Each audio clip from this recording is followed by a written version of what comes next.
L'avenir n'attend pas les dinosaures, Antoine. Ces mots, froids comme l'acier du gratte-ciel où ils furent prononcés, claquèrent dans le silence du bureau Open Space. Tous les regards, une vingtaine de pères d'yeux jeunes et ambitieux, se tournèrent vers l'homme de 68 ans, debout, près de son chariot de nettoyage. Il tenait à la main un vieux seau en métal, un peu cabossé par des années de service loyal. Le jeune homme qui venait de parler, Victor Dubois, PDG de la start-up, arborait un sourire suffisant. Un sourire qui valait des millions et qui ne cachait aucune chaleur. La scène était plantée pour une humiliation publique. Une de celles qui vous brisent un peu plus chaque jour. Mais avant de plonger dans cette histoire incroyable, faites-moi une faveur. Cliquez sur le bouton j'aime, et si vous êtes nouveau ici, abonnez-vous à notre famille grandissante d'amateurs d'histoire. Dites-moi en commentaire de quelle ville vous regardez cette vidéo pour que je puisse vous envoyer un salut spécial dans ma prochaine histoire. Antoine, donc, se tenait là, le dos un peu voûté, mais le regard toujours droit. Ses mains, marquées par une vie de travail honnête, serraient la anse du seau. Ce travail, cet uniforme bleu, c'était bien plus qu'un simple gagne-pain pour lui. C'était la ligne de vie qui le reliait à sa petite fille, Lily. À 7 ans, elle se battait contre une maladie rare, une de ces injustices silencieuses qui dévorent les économies d'une famille. Chaque euro qu'Antoine gagnait en nettoyant ses bureaux impeccables était immédiatement transféré via son application bancaire pour payer les soins, les médicaments, les spécialistes. Chaque notification de paiement validée sur son vieux smartphone était une petite victoire contre le désespoir. Perdre ce travail n'était pas une option. C'était la fin de tout. Victor Dubois, 28 ans à peine, était l'exact opposé. Dans son costume sur mesure, qui coûtait plus cher que 6 mois de salaire d'Antoine, il représentait le succès insolent, la technologie triomphante. Il aimait les démonstrations de pouvoir, surtout devant sa jeune équipe qui buvait ses paroles comme si elles étaient la promesse d'un futur doré. Aujourd'hui, Antoine était son exemple. Victor s'approcha, prit le vieux seau des mains d'Antoine avec un air de dégoût. « Regardez ça, dit-il à la cantonade. C'est un symbole de tout ce qui est lent, inefficace et dépassé. C'est le passé. Et ici, nous construisons l'avenir. » Certains jeunes employés ricanaient, d'autres, plus humains, baissaient les yeux, profondément gênés par la cruauté de la scène. Avec un geste théâtral, Victor se dirigea vers une grande poubelle de recyclage et y jeta le seau. Le bruit métallique résonna dans le silence pesant comme un coup de fusil. Le cœur d'Antoine se serra. Ce seau l'avait accompagné pendant 20 ans. C'était un objet simple, mais c'était le sien. « Et voici l'avenir », annonça fièrement Victor en désignant une station de charge dans le coin. Un robot plat, silencieux, d'un blanc immaculé, glissa sur le parquet. Il portait un nom gravé en lettres chromées. Aura X. « Notre dernière création », poursuivit Victor. « Une intelligence artificielle qui cartographie, nettoie et se recharge toute seule. Plus besoin de seau, plus besoin d'efforts inutiles. » Il se tourna vers Antoine, son regard brillant de mépris. « Votre seule tâche sera de vider ces bacs. Vous devriez pouvoir gérer ça, n'est-ce pas ?» Antoine ne dit rien. Il sentit le rouge lui monter aux joues, une humiliation brûlante qui lui piquait les yeux. Il aurait voulu répondre, dire que l'expérience ne se remplace pas par un circuit imprimé, que la main d'un homme verra toujours la saleté qu'une machine ignore. Mais il pensa à Lily. Il pensa à la notification de paiement pour ses médicaments qu'il devait valider sur son téléphone avant midi. Alors, il serra les poings dans les poches de son uniforme et hocha simplement la tête. Il accepta l'humiliation, l'avalant comme un poison amer, pour l'amour de sa petite fille. Il regarda le robot Aura X commencer son balai silencieux et impersonnel, laissant derrière lui une odeur aseptisée, sans âme. Victor Dubois, satisfait de son petit spectacle, retourna à son bureau de verre, déjà absorbé par les notifications qui défilaient sur l'écran de son smartphone dernier cri. Il ne vit pas le regard d'Antoine se poser sur le robot Aura X, un regard qui n'était plus celui d'un simple agent d'entretien, mais celui d'un expert examinant une machine complexe, décelant déjà une vibration anormale, un léger défaut dans sa trajectoire. Victor, dans son arrogance, ne pouvait pas imaginer une seconde la vérité. Il ne savait pas encore que dans la poubelle, parmi les détritus, ne se trouvait pas seulement un vieux seau en métal. Il y avait aussi la clé de sa propre destruction. Un secret qu'il pensait avoir enterré, et que le vieil homme qu'il venait d'humilier connaissait parfaitement. Le robot Aura X glissait sur le sol avec une perfection presque effrayante, son unique œil bleu balayant la pièce. Antoine, lui, ne voyait pas la perfection. Il voyait ce que les autres ignoraient. Une traînée, presque imperceptible. Un résidu chimique qui, à long terme, attaquerait la protection du parquet. C'était une micro-fissure corrosive. Le genre de détail qu'aucune intelligence artificielle ne pouvait encore comprendre. Mais que 68 années de vie et 40 ans de métier vous apprenaient à reconnaître. Son instinct, aiguisé par une vie passée à observer les matériaux, lui criait que cette machine, si fière et si chère, était une bombe à retardement pour l'immeuble. Il sentit un poids sur sa conscience. Se taire, c'était laisser un désastre se produire. Parler, c'était risquer la colère de Victor et le travail qui nourrissait sa petite fille. Le lendemain matin, avant l'arrivée de tout le monde, Antoine déposait une enveloppe anonyme sur le bureau de verre de Victor. À l'intérieur, une note écrite d'une main appliquée. Attention, le liquide de l'Aura X laisse un résidu corrosif. Un produit neutralisant est nécessaire pour éviter des dommages permanents. Il avait même ajouté un petit échantillon d'un produit qu'il connaissait. Une vieille formule efficace et bon marché. C'était un geste de professionnel, un acte de prévention. Il espérait que le jeune PDG, malgré son arrogance, aurait l'intelligence de comprendre. Il avait tort. Quand Victor découvrit la note, il entra dans une fureur froide. Il la vit non pas comme un avertissement, mais comme une insulte, une attaque directe contre son génie. Devant toute son équipe, il brandit la note. Il y a un saboteur parmi nous, quelqu'un qui a peur du progrès. Il déchira le papier en 1000 morceaux et les jeta à la poubelle. Puis, il publia une story sur son compte Instagram. Une photo de la note déchirée avec la légende « Les dinosaures essaient de mordre, mais la technologie gagnera toujours. #AuraX, #innovation. » Puis il passa un appel. « Sécurité, je veux des caméras supplémentaires dans l'open space. Je veux voir chaque mouvement. » L'atmosphère devint glaciale. Antoine se sentait épié en permanence. Chaque geste était scruté par les nouvelles caméras de surveillance. La pression était immense. Puis, le coup de grâce arriva. Un simple SMS du service des ressources humaines, impersonnel et brutal. Suite au dysfonctionnement répété de l'équipement de nettoyage, vos heures de travail sont réduites de moitié à compter de ce jour. Le cœur d'Antoine manqua un battement. La moitié de son salaire. Il sortit son téléphone, ouvrit son application bancaire. Les soldes étaient déjà dangereusement bas. La prochaine facture de l'hôpital pour les soins de Lily arrivait dans 3 jours. Il n'aurait jamais assez. La panique, froide et visqueuse, commença à l'envahir. Il s'isola dans un petit local de rangement, le seul endroit sans caméra, et il sentit les larmes lui monter aux yeux.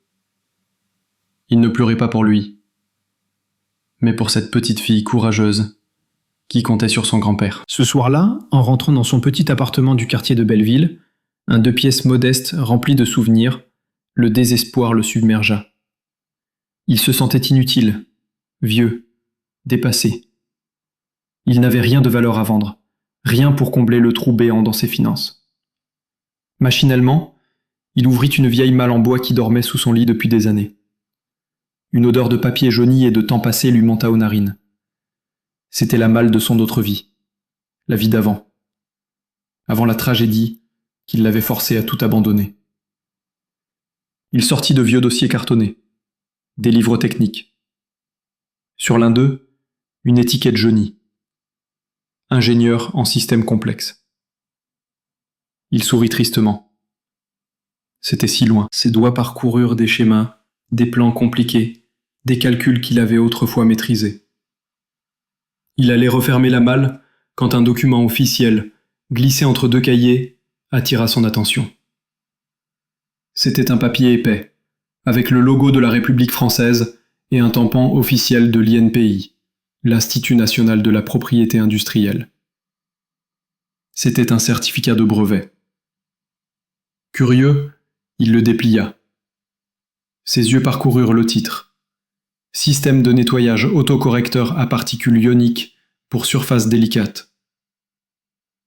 Il fronça les sourcils.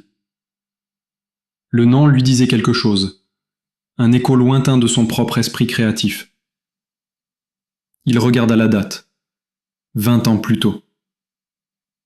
Puis, son regard se figea sur les schémas techniques annexés au brevet. Il vit la trajectoire, le système de diffusion, le principe de la charge ionique pour capturer la poussière. Une sueur froide perla sur son front. Ses mains se mirent à trembler. Ce n'était pas juste un vieux projet, c'était la technologie exacte, le cœur même du robot Aura X. Chaque détail, chaque innovation qu'il avait imaginée dans la solitude de son garage des années auparavant, était là, reproduite dans la machine qui l'humiliait chaque jour. Et tout en bas du certificat de brevet, imprimé en lettres noires et indiscutables, se trouvait le nom de l'inventeur. Son nom. Antoine Lemoine. Le choc fut si violent qu'il dut s'asseoir sur le bord de son lit, le souffle coupé. Ce n'était pas une coïncidence. C'était un vol. Un vol qui avait fait la fortune de Victor Dubois et qui était en train de détruire sa propre vie. Il comprit alors que ce n'était plus une question de survie, mais de justice. Et ce qu'il tenait dans ses mains n'était pas un vieux paquet, mais le début de la chute de Victor Dubois. Le brevet tremblait entre ses doigts. Antoine Lemoine. Ce nom, son nom, imprimé sur ce document officiel, était comme un fantôme revenu du passé pour lui crier la vérité. Le choc initial laissa place à une colère froide, une rage précise et calculatrice qu'il n'avait pas ressentie depuis des décennies. Victor Dubois ne s'était pas contenté de le mépriser. Il avait bâti son empire sur les ruines de sa vie, sur le fruit de son intelligence. Chaque sourire arrogant de Victor, chaque story Instagram où il se vantait de son génie innovant, était un mensonge éhonté. Antoine comprit alors que le combat avait changé de nature. Il ne s'agissait plus seulement de payer les soins de Lily, mais de reprendre ce qui lui avait été volé. Son honneur, son invention, sa dignité. Le vieil homme effacé laissa place à l'ingénieur qui sommeillait en lui. Un esprit brillant, prêt à se battre pour la vérité. Dès le lendemain, son attitude au travail changea. Extérieurement, il était le même Antoine, courbé et silencieux, vit dans les bacs du robot Aura X. Mais intérieurement, il était en mission. Chaque jour, il observait, il écoutait, il enregistrait.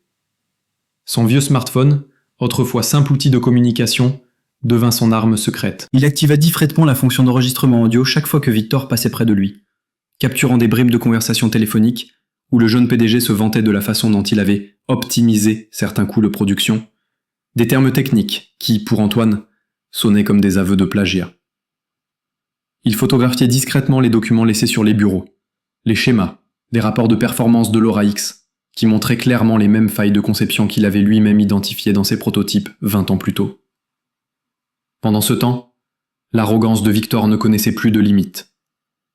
Encouragé par le silence apparent d'Antoine, il le prenait pour cible de plus en plus souvent. Un jour, devant des clients importants, il lança « Antoine est notre mascotte, la preuve vivante du monde que nous laissons derrière nous. » Les rires fusèrent, polis, mais cruels. Antoine encaissa, le visage impassible, mais à l'intérieur, chaque humiliation renforçait sa détermination.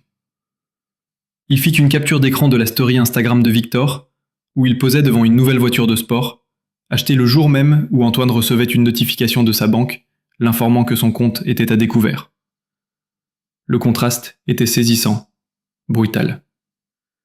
Il sauvegardait tout dans un dossier sécurisé sur son téléphone, un dossier qu'il nomma sobrement « Justice ». Un soir, alors qu'il nettoyait tard, il remarqua une jeune femme, une ingénieure nommée Chloé, qui travaillait encore sur son ordinateur. Elle semblait frustrée, tapant avec colère sur son clavier. Antoine s'approcha doucement. « Un problème avec la machine ?» demanda-t-il, sa voix douce contrastant avec le bruit des touches. Chloé sursauta, puis le regarda avec des yeux fatigués. « C'est l'Aura X, dit-elle. Il y a une surchauffe du processeur que personne n'arrive à expliquer. Victor veut qu'on ignore le problème pour ne pas retarder le lancement international. Mais c'est dangereux. » Antoine hocha la tête, comme s'il s'y attendait. Il se pencha et murmura une seule phrase technique. Une suggestion précise concernant l'alliage du dissipateur thermique. « Avez-vous essayé un compensateur au tellure ? Ça stabiliserait la conductivité. » Chloé le dévisagea, stupéfaite. C'était une solution complexe. Une idée qu'aucun de ses collègues, tous sortis des plus grandes écoles, n'avait envisagée. Comment un simple agent d'entretien pouvait-il connaître ça ? Comment savez-vous ça ? Balbutia-t-elle. Antoine lui adressa un regard profond, un regard qui en disait long sur les secrets qu'il portait. « J'ai eu une autre vie avant celle-ci », répondit-il simplement. Cette phrase fit son chemin dans l'esprit de Chloé. Le lendemain, elle commença à observer Antoine différemment. Elle vit l'intelligence dans ses yeux, la précision de ses gestes. Elle se souvint des humiliations constantes de Victor. Une graine de doute fut plantée. La semaine suivante, Victor commit l'erreur fatale. Il convoqua Antoine dans son bureau pour lui signifier une nouvelle réduction de ses heures, le poussant au bord du gouffre. « Écoutez Antoine, commença-t-il, son ton faussement compatissant. Je sais que c'est difficile, mais l'entreprise doit évoluer. Peut-être que ce travail n'est plus pour vous, vous êtes fragile. » Antoine savait qu'il était enregistré par les caméras du bureau, mais il avait aussi son propre enregistreur audio activé dans sa poche. « Je ne suis pas fragile, monsieur Dubois. Je suis compétent. Peut-être plus que vous ne le pensez. » Victor éclata d'un rire méprisant. « Compétent. Pour vider des poubelles, ne me faites pas rire. Votre époque est révolue, acceptez-le. » Il ne savait pas que chaque mot était une preuve de plus qui s'ajoutait au dossier d'Antoine. Plus tard dans la journée, Chloé, de plus en plus suspicieuse, aborda Antoine dans le couloir. « J'ai essayé votre suggestion pour le dissipateur thermique. » « Ça a marché, » dit-elle à voix basse. « Victor s'est attribué tout le mérite, bien sûr, mais je sais que ça venait de vous. Qui êtes-vous, Antoine ? » Antoine hésita un instant. Il regarda le visage honnête et intelligent de la jeune femme. Il avait besoin d'une alliée, de quelqu'un à l'intérieur. Il prit une décision. « Venez chez moi ce soir. J'ai quelque chose à vous montrer. » Ce soir-là, dans son modeste appartement, il étala sur la table de la cuisine le brevet, les photos, les captures d'écran, et fit écouter les enregistrements audio. Le visage de Chloé passa de l'incrédulité à la colère, puis à une détermination farouche. « C'est un monstre, » murmura-t-elle. « Il a volé votre vie. » Elle sortit son propre ordinateur portable. « Je peux vous aider. J'ai accès à tous les serveurs, à tous les emails internes. On va le faire tomber. » Antoine la regarda, et pour la première fois depuis des mois, il sentit une lueur d'espoir. Il n'était plus seul. Le moment de la vérité approchait, et il serait bien plus terrible que Victor Dubois ne pouvait l'imaginer. L'alliance entre Antoine et Chloé fut scellée ce soir-là, dans le silence de l'appartement modeste, autour d'une tasse de tisane et d'un ordinateur portable contenant assez de preuves pour faire imploser un empire. Chloé, avec son accès privilégié aux serveurs de l'entreprise, devint les yeux et les oreilles d'Antoine à l'intérieur de la forteresse de verre de Victor.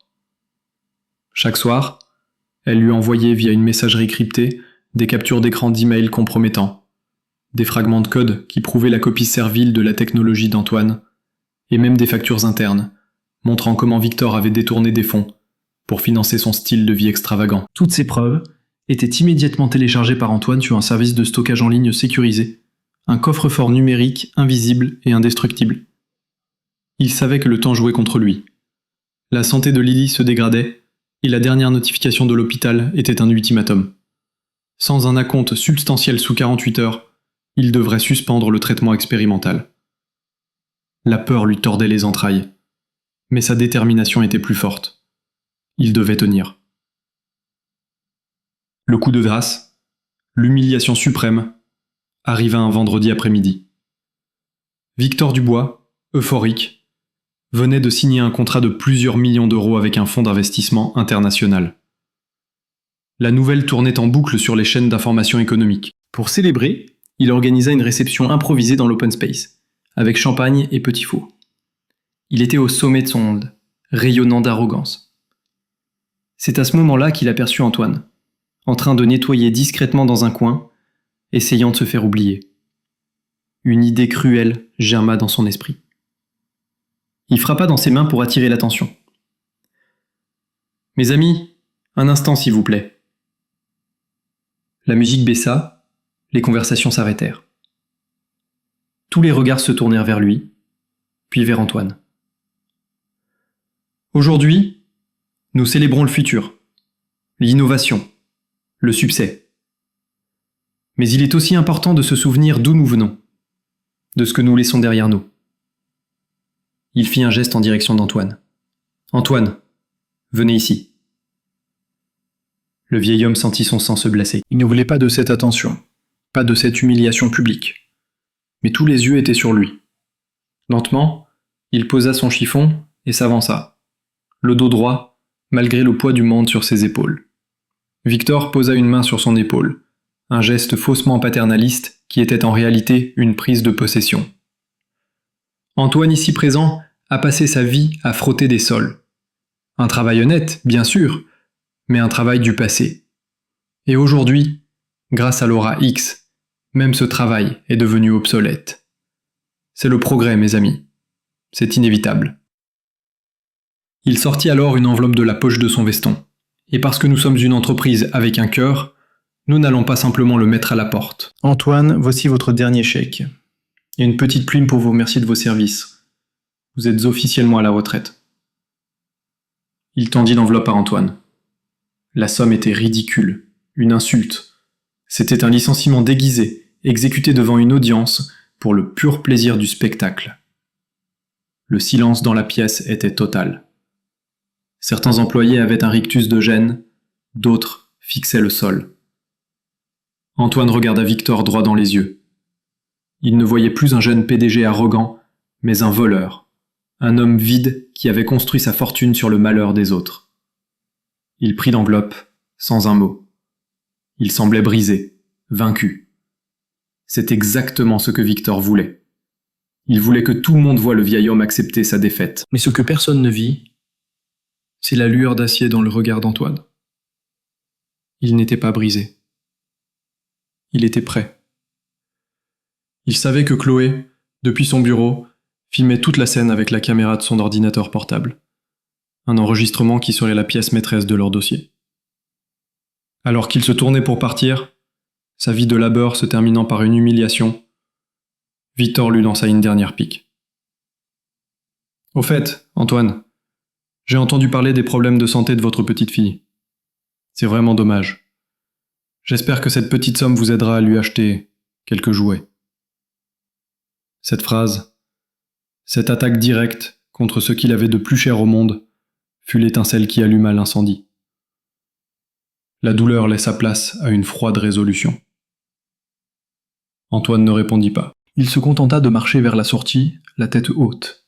En passant devant le grand tableau blanc où les ingénieurs écrivaient leurs équations, il s'arrêta un instant. Il prit un feutre, et d'une main qui ne tremblait pas, il écrivit une seule, longue et complexe équation différentielle. C'était la solution mathématique au problème de surchauffe de l'aura X, une formule d'une élégance et d'une complexité que seuls quelques experts au monde pouvaient comprendre. Il laissa le feutre tomber, et sortit sans un regard en arrière. Chloé, qui avait tout vu, comprit immédiatement la signification de ce geste. C'était une signature. C'était un défi. C'était la preuve irréfutable de son génie. Elle prit une photo du tableau blanc avec son téléphone, avant que quiconque ait le temps de réagir. Dehors, sous la pluie fine de Paris, Antoine s'arrêta. Il sortit son téléphone. Il avait une notification de Chloé. Vidéo et photo reçues. Tout est prêt. Il ouvrit ensuite le dossier « Justice ». Il le compressa et l'envoya à une adresse email. celle d'un célèbre journaliste d'investigation que Chloé avait contacté. Le journaliste avait déjà répondu « J'ai tout. L'article paraîtra demain à 9 heures, juste avant l'ouverture de la bourse. » Antoine prit une profonde inspiration. L'air froid lui brûlait les poumons, mais il se sentait étrangement calme. Il avait tout perdu. Son travail, sa dignité, et bientôt peut-être l'espoir de sauver Lily. Mais il avait planté les graines de la vengeance. Demain, Victor Dubois se réveillerait au sommet du monde. Demain soir, il serait au fond du gouffre. Demain, ils apprendraient tout ce qui était vraiment Antoine Lemoine. Le masque allait enfin tomber. La nuit qui suivit le licenciement d'Antoine fut longue et silencieuse. Il ne dormit pas. Assis à sa table de cuisine, la seule lumière provenant de l'écran de son ordinateur portable, il repassa chaque détail du plan, chaque pièce du puzzle qu'il avait si patiemment assemblé avec Chloé. Le dossier numérique Justice était désormais entre les mains du journaliste, Marc Havas, un homme réputé pour son intégrité et sa ténacité. Un simple message de sa part confirmait la réception. Dossier explosif. Nous vérifions les dernières sources. L'article sera une bombe. Tenez-vous prêts. Antoine sentait un mélange étrange de peur et d'excitation. Il jouait sa dernière carte. S'il échouait, il perdrait tout. Et Victor Dubois, plus puissant que jamais, s'assurerait qu'il ne se relève jamais. Mais s'il réussissait, ce n'était pas seulement sa propre justice qu'il obtiendrait, mais celle de tous ceux que Victor avait écrasés sur son chemin. Pendant ce temps, à l'autre bout de Paris, dans son penthouse avec vue sur la tour Eiffel, Victor Dubois célébrait. Il était entouré de ces jeunes loups, de financiers et d'influenceurs. Le champagne coulait à flots. Il leva sa coupe, à l'aura X et à la fin des dinosaures. Les rires fusèrent. Il se sentait invincible. Le licenciement public d'Antoine avait été la cerise sur le gâteau, une démonstration de force qui, pensait-il, avait assis son autorité. Il publia une dernière story sur Instagram. Une vidéo de la fête, avec en fond sonore une musique triomphante et le hashtag The Future is Now. C'était son dernier acte d'arrogance. Et il ne savait pas qu'il fournissait à Marc Havas l'image parfaite pour illustrer le contraste saisissant de son futur article.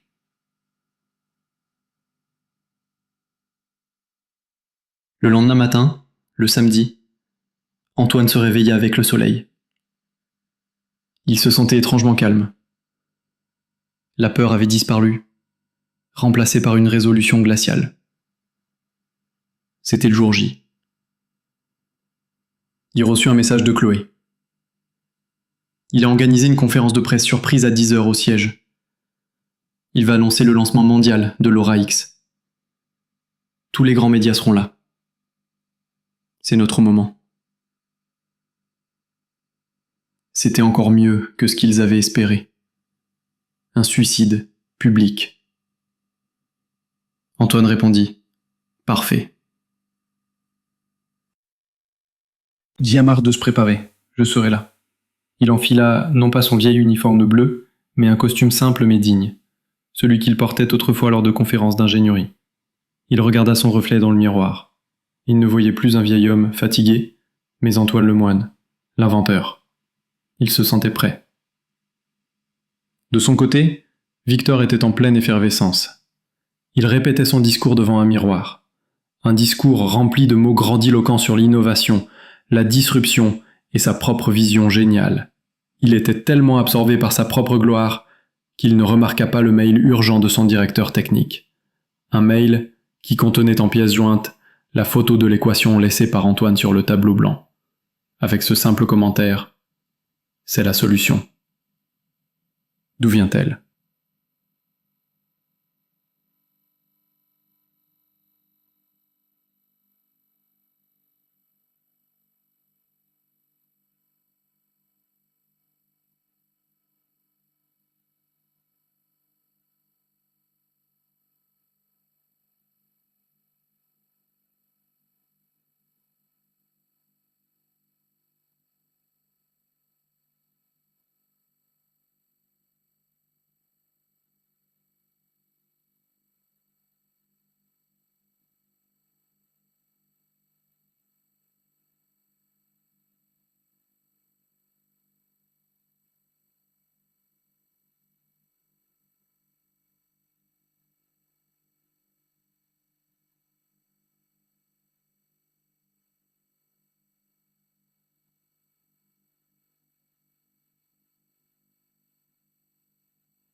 Victor ignora le mail, le classant mentalement comme un détail sans importance.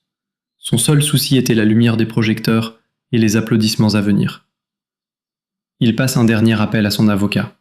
« Je veux que vous envoyiez une mise en demeure à ce vieil homme, Antoine. Pour diffamation. Juste pour le principe. Qu'il comprenne bien qu'on ne me défie pas. » L'avocat, un homme aussi peu scrupuleux que son client, accepta avec un sourire. Cette mise en demeure, envoyée par mail, fut immédiatement transférée par Antoine à Marc Havas. C'était la dernière preuve, l'ultime démonstration de la cruauté et de l'acharnement de Victor. L'article était désormais blindé. À 9h précises, comme promis, la bombe explosa. L'article de Marc Havas fut mis en ligne sur le site de son journal, l'un des plus lus de France. Le titre était dévastateur. Aura X, l'incroyable histoire d'un empire bâti sur un vol technologique et une vie brisée. L'article était un chef-d'œuvre de journalisme d'investigation. Il présentait les preuves, point par point. Le brevet original d'Antoine, les captures d'écran des emails internes, les schémas comparatifs, les enregistrements audio des humiliations, et même la vidéo du licenciement filmée par Chloé. L'article se terminait sur la photo de l'équation laissée sur le tableau blanc. La signature silencieuse d'un génie spolié. L'effet fut instantané. Le lien vers l'article se propagea sur les réseaux sociaux comme une traînée de poudre. Le hashtag Justice pour Antoine devint viral en quelques minutes. Les téléphones des journalistes présents dans la salle de conférence de presse commencèrent à vibrer frénétiquement. Victor, qui s'apprêtait à monter sur scène, vit les visages autour de lui se décomposer. Son directeur de la communication se précipita vers lui, le visage livide, un téléphone à la main. « Victor, il y a un problème. Un très gros problème. » Victor arracha le téléphone de ses mains et lut le titre. Son visage perdit toute couleur. Le monde qu'il avait construit, ce château de cartes de mensonges et d'arrogance, était en train de s'effondrer en direct sous ses yeux. Au même moment, la porte principale de l'immeuble s'ouvrit. Antoine Lemoine entra, non pas par l'entrée de service, mais par le grand hall. Il marchait lentement, avec une dignité retrouvée. Il n'était pas venu pour se venger, mais pour réclamer ce qui lui appartenait. Il n'était plus une victime. Il était le juge, le jury et le bourreau de l'empire de Victor Dubois. Dans quelques minutes, il allait se retrouver face à l'homme qui avait détruit sa vie. Et le monde entier allait regarder. La salle de conférence était un chaos silencieux. Les journalistes, au lieu de préparer leurs questions sur le lancement mondial de l'Aura X, lisaient frénétiquement l'article de Marc Havas sur leur téléphone et leur tablette. Des murmures choqués parcouraient l'assemblée. Victor Dubois se tenait sur le côté de la scène, le visage aussi blanc que le robot immaculé exposé derrière lui. Il tremblait, incapable de comprendre la vitesse à laquelle son monde s'effondrait. C'est à cet instant précis que les portes à double battant de la salle s'ouvrirent. Antoine Lemoine entra. Il ne portait pas son uniforme bleu d'agent d'entretien, mais un costume sombre qui lui donnait une allure de dignité et d'autorité. Tous les regards se tournèrent vers lui. Un silence de mort tomba sur la salle. Il marcha lentement, sans précipitation, jusqu'au pied de la scène. Il ne regarda personne d'autre que Victor. Le jeune PDG, piégé sous les lumières des projecteurs, recula d'un pas, comme s'il avait vu un fantôme. « Qu'est-ce que tu fais ici ?» siffla-t-il, sa voix à peine audible. « Je suis venu récupérer ce qui m'appartient », répondit Antoine d'une voix calme, mais qui porta dans toute la salle. Marc Havas, le journaliste, se leva alors de son siège au premier rang. « Monsieur Dubois, pouvez-vous commenter les accusations de plagiat et de fraude détaillées dans mon article ? Avez-vous volé le brevet de monsieur Antoine Lemoine ?» La question était une détonation. Victor, paniqué, tenta de reprendre le contrôle. « C'est absurde. C'est une campagne de diffamation, orchestrée par un vieil homme aigri que j'ai dû licencier pour incompétence. » Mais ses paroles sonnaient faux. La panique dans ses yeux le trahissait. C'est alors que l'écran géant derrière lui, qui devait diffuser la publicité triomphante de l'Aura X, s'alluma. Mais ce ne fut pas une publicité qui apparut. Ce fut le visage de Chloé, filmé depuis son bureau. Elle avait pris le contrôle du système de projection. « Bonjour à tous », dit-elle d'une voix claire et assurée. « Je m'appelle Chloé Martin. Je suis ingénieur ici. Et je ne peux plus me taire. Ce que dit cet article est la stricte vérité. Et j'ai d'autres preuves. » L'écran se divisa en deux. À gauche, on voyait le brevet original d'Antoine, daté et tamponné. À droite, un email interne envoyé par Victor à son équipe de développement 2 ans plus tôt, avec le brevet d'Antoine en pièces jointes et ce simple ordre. Copiez ça. Améliorez le design, mais gardez la technologie de base. Et assurez-vous que le nom de l'inventeur original n'apparaisse nulle part. Un hoquet de stupeur parcourut la salle. C'était la preuve irréfutable. Le pistolet fumant. Victor regarda l'écran, puis Chloé qui le fixait depuis son bureau via la caméra, et enfin Antoine, qui se tenait en bas de la scène, impassible. Il était piégé. « C'est un montage !» hurla-t-il. « Elle est de mèche avec lui. »« Sécurité, sortez-les d'ici !» Mais personne ne bougea. Les agents de sécurité regardaient la scène, aussi fascinés que les journalistes. L'écran changea de nouveau. Cette fois, c'était la vidéo du licenciement d'Antoine, filmée par Chloé. La salle entière entendit la voix méprisante de Victor. « Votre époque est révolue. J'espère que cette petite somme vous aidera à lui acheter quelques jouets. » L'humiliation publique, la cruauté de la référence à sa petite fille malade, tout était là, exposé aux yeux du monde. Une vague de dégoût traversa l'audience. Les flashs des appareils photo crépitaient, immortalisant le visage décomposé de Victor. Puis, ce fut au tour de l'enregistrement audio. La voix de Victor, claire et nette, résonna dans les haut-parleurs. Compétent. Pour vider des poubelles. Ne me faites pas rire. Chaque preuve était un clou de plus dans le cercueil de sa réputation. Antoine monta alors les quelques marches qui le séparaient de la scène. Il se plaça devant le pupitre, face aux journalistes, face au monde. Il prit un micro. « Mon nom est Antoine Lemoine, » commença-t-il. « Il y a 20 ans, j'étais ingénieur.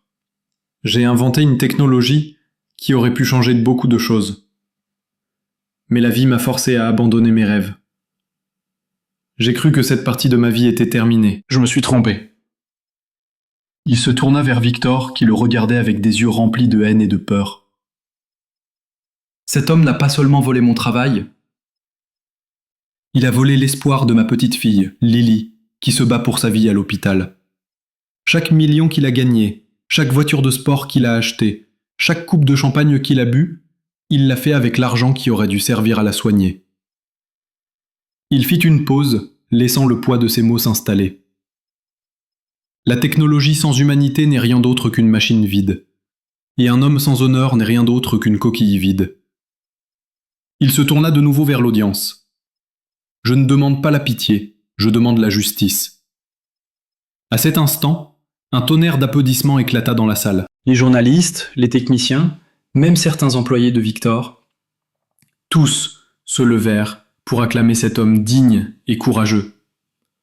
Le hashtag « Justice pour Antoine » explosa sur les réseaux sociaux, accompagné de la vidéo de son discours qui était retransmise en direct ou par plusieurs médias.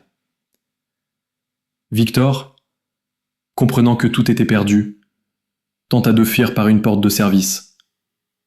Mais 2 hommes en costume l'attendaient. Des enquêteurs de la brigade financière, alertés par le journaliste. « Monsieur Dubois, nous avons quelques questions à vous poser. » La chute fut totale, brutale et publique. Alors que Victor était emmené, le visage caché sous sa veste, Antoine restait sur scène, sous les applaudissements. Chloé le rejoignit, les larmes aux yeux.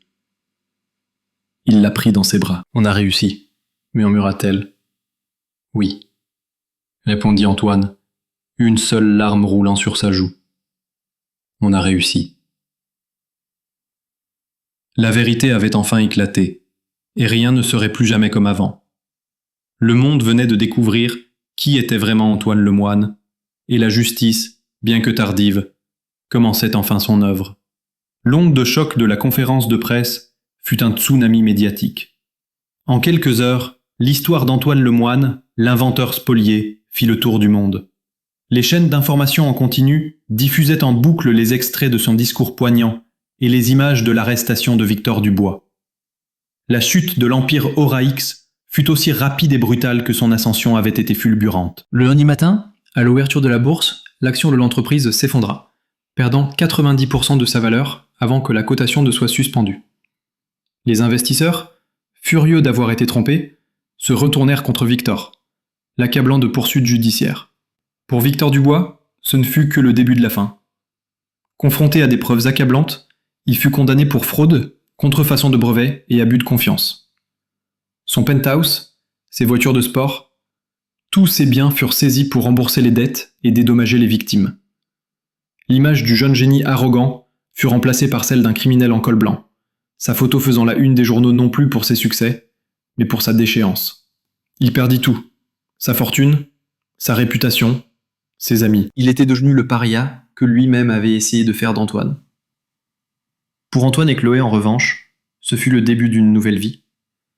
Le conseil d'administration de l'entreprise, entièrement remanié, nomma Antoine consultant expert avec pour mission de redresser la société sur des bases saines et éthiques. Chloé fut promue directrice du département recherche et développement. Ensemble, ils retravaillèrent la technologie de l'Aura-X, corrigeant ses défauts et l'améliorant au-delà de ce que Victor aurait pu imaginer. L'entreprise, rebaptisée Lemoine Innovation, devint un symbole de résilience et d'intégrité. Mais la plus grande victoire d'Antoine fut personnelle. Avec les dommages et intérêts colossaux qu'il reçut, la première chose qu'il fit fut de garantir les meilleurs soins possibles pour sa petite fille. Le traitement expérimental, entièrement financé, fit des merveilles. Quelques mois plus tard, Lily était en rémission complète, une petite fille pleine de vie dont le rire illuminait les jours de son grand-père. L'histoire d'Antoine inspira le pays tout entier. Un éditeur lui proposa d'écrire son autobiographie, qui devint un best-seller international traduit en 20 langues. Une grande plateforme de streaming, Netflix, acheta les droits pour en faire une mini-série acclamée par la critique. Antoine, autrefois invisible, était invité dans les universités et les conférences pour parler d'éthique dans la technologie, de résilience et de la valeur de l'expérience. Il ne le faisait pas pour la gloire, mais pour transmettre un message. Ne jamais sous-estimer personne. Avec une partie de sa nouvelle fortune, il créa la fondation Lily Lemoine, une organisation dédiée à aider les familles d'enfants malades à financer leurs soins et à soutenir la recherche médicale. Le vieux seau en métal, qu'il avait récupéré dans la poubelle le jour de son licenciement, trônait désormais dans le hall d'entrée de la fondation. Non pas comme un souvenir de l'humiliation, mais comme un rappel que la dignité se trouve dans le travail honnête, et que même les objets les plus modestes peuvent être les témoins des plus grandes victoires. 3 ans plus tard, la vie a trouvé un nouvel équilibre. Antoine, bien que toujours consultant, passe la plupart de son temps avec Lily, lui apprenant les secrets des étoiles avec un télescope qu'il a construit lui-même. Chloé, devenue une des figures les plus respectées de la tech française, a trouvé l'amour et attend son premier enfant. Ils sont restés des amis inséparables. L'histoire d'Antoine a même eu un impact législatif. Une nouvelle loi, surnommée la loi Lemoine, a été votée pour mieux protéger les inventeurs indépendants contre le vol de propriété intellectuelle par les grandes entreprises. Cette histoire nous rappelle que la justice existe encore dans ce monde. Quelles leçons avez-vous tirées de ce récit ? Partagez vos réflexions dans les commentaires ci-dessous. Nous adorons lire vos pensées et vos propres expériences. Et devinez quoi ? Une autre histoire bouleversante arrive dans quelques jours. Encore plus dramatique et inspirante que celle-ci. Alors, si ce n'est pas déjà fait, assurez-vous de vous abonner à cette chaîne et d'activer la cloche de notification pour être le premier à la découvrir dès sa mise en ligne. Si cette histoire vous a ému, n'oubliez pas de cliquer sur le bouton j'aime. Cela nous aide énormément à faire découvrir ces récits de justice à d'autres personnes qui en ont besoin. Et surtout, partagez cette vidéo avec vos amis et votre famille, car on ne sait jamais qui a besoin d'entendre ce message d'espoir aujourd'hui. Parfois, une seule histoire peut changer la perspective de quelqu'un sur la vie. Merci infiniment d'avoir suivi ce voyage émotionnel avec nous.